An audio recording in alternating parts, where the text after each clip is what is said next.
Okay, this is going to cover Chapter 11, talking about the Jackson era, looking at President Andrew Jackson. Just a little bit of an overview, kind of going into the beginning of this, and want to look at how Andrew Jackson's election is going to change politics. He had been running for president in previous elections. He's elected in 1828, but he'd been running and ran against John Quincy Adams in 1824. That was going to be the one that, from previous videos, if you remember, talking about the Krupp bargain, where a lot of the votes that were going to go towards,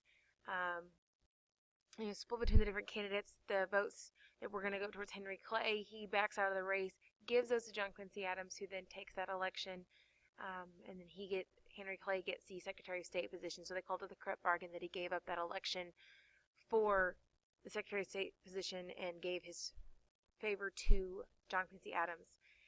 In politics, it's going to start changing from that point where Andrew Jackson loses the 1824 election and starts to go towards the 1828 election. Andrew Jackson is seen as the first president that's kind of embodies this whole idea of the common man.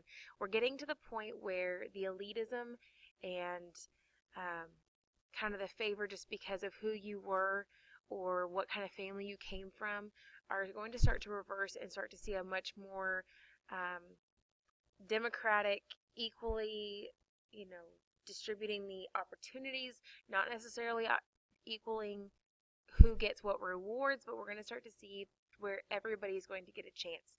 So equal opportunity, but not equal reward, and that's kind of the point at this time. For Andrew Jackson, he's going to symbolize that social change. He's the first president not coming from a prominent colonial family.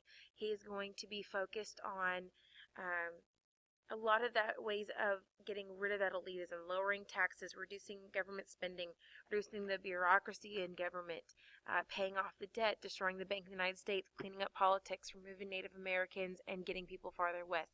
Kind of his to-do list. He had a nickname of Old Hickory. He was very tough, self-taught lawyer, old military man. Loyalty, trust, that's going to be something that means a lot to him. He is going to, during his time in office, you're going to see a change in politics towards political involvement. From the time of 1824 to 1840, so kind of in this age of common man era, there's an increased political participation in the voter turnouts. 1824, only about 25% of those that are eligible to vote are going to show up. 1828, it's up to 50%, and by 1840, it's at 78%. So you're seeing changes in politics. One of the things that helps kind of bring in more people is that we're going to start to see many states move towards, and eventually all of them move towards, universal manhood suffrage. Now, this only applies if you are a free man, but we're starting to see that qualification of property, where you had to own some land in order to get a right to vote, is going to start to give way, and basically if you are a free man, you would get the right to vote.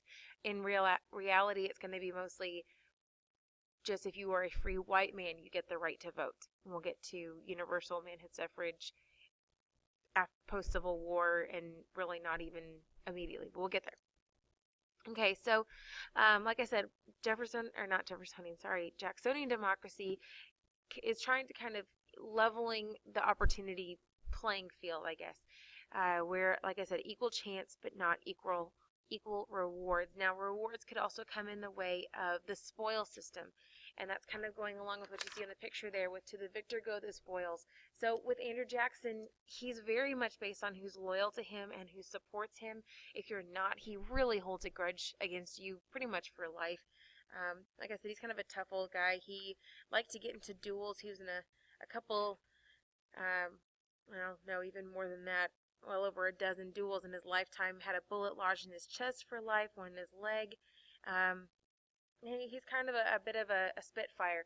And with his personality, with the way that things go for him, being surrounded by those who are loyal to him means everything. So he's going to give appointments, removing some officials for his own party members, rewarding people that supported him by giving them appointed positions in the government.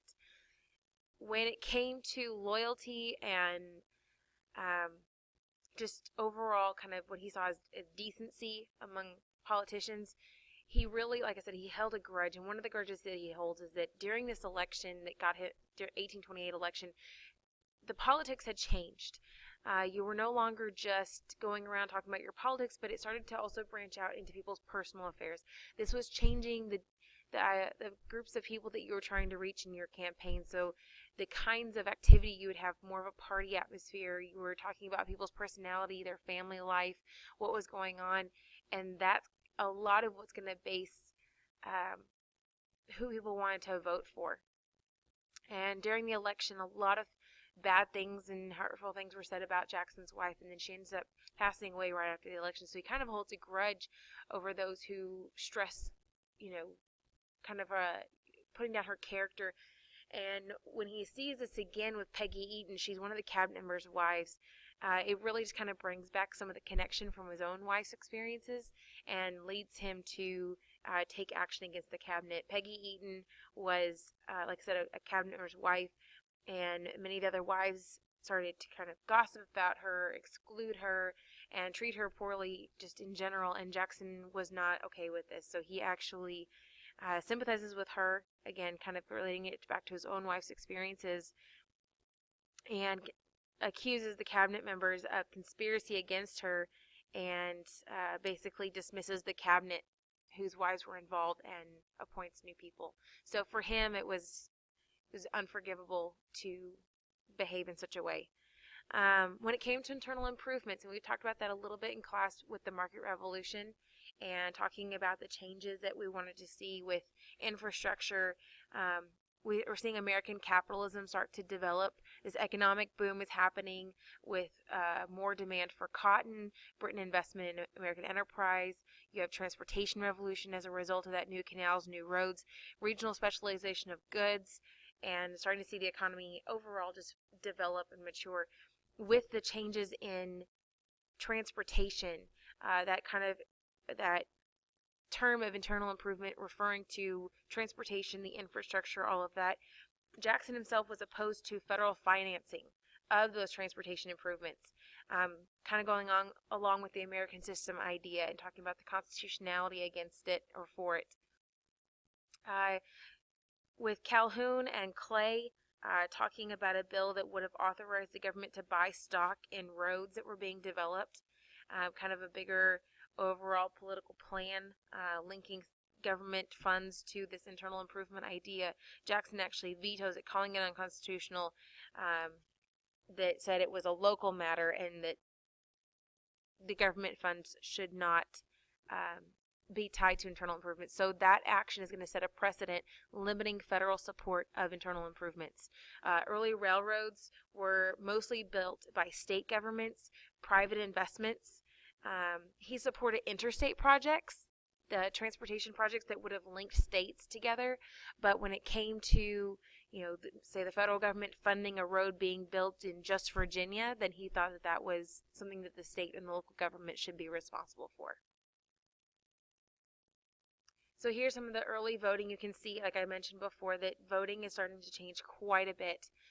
Between 1800, you see the green states are property qualifications, then those who were just taxpayer qualifications, and then the yellow being universal white male suffrage, and then how much that has changed by 1830, and then by 1840 you even have more going towards universal, which really, if you have a red or a yellow state, it's very similar taxpayer qualifications, linking that to just a little bit more than just anybody within that state.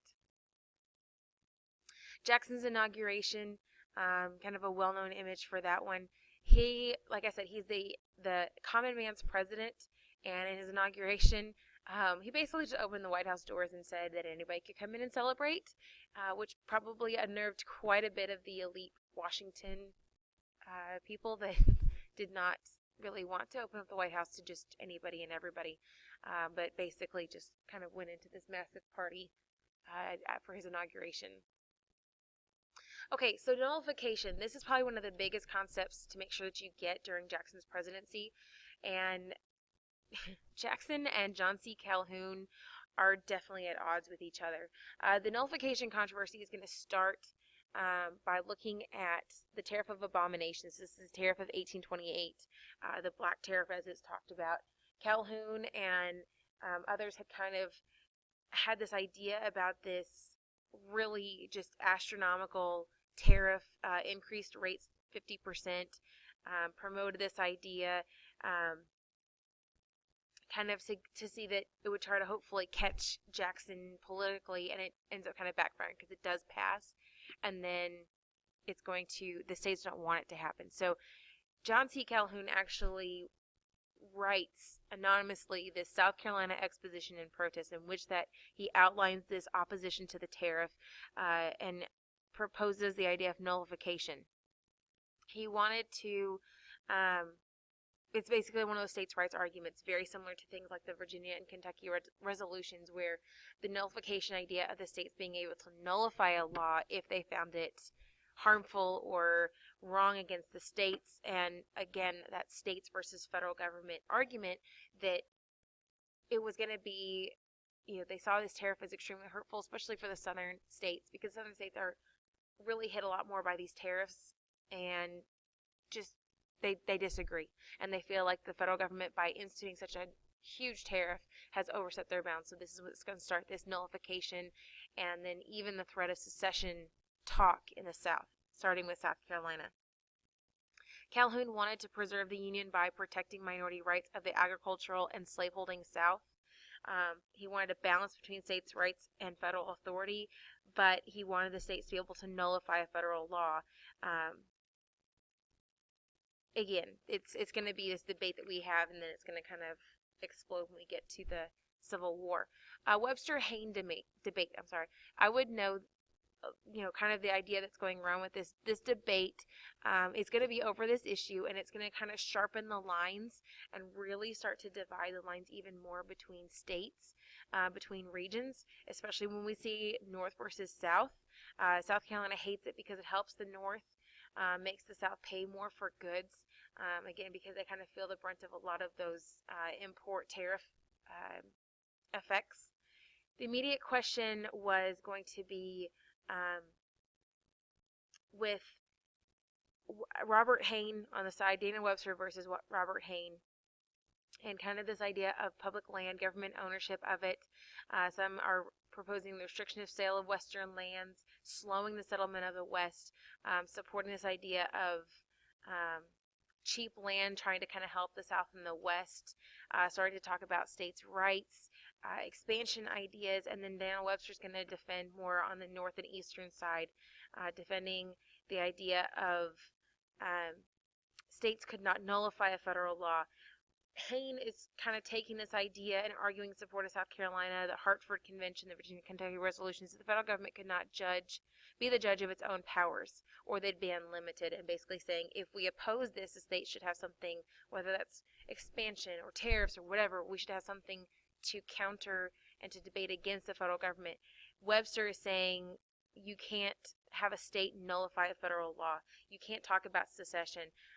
You can see the quote on there. It says, "Liberty and union, now and forever, one and inseparable." This is one of the first debates that you see this urging of we need to stay a union from the north and eastern side versus, well, we might need to break up into separate countries or separate states or leave the union if things can't get resolved from the South.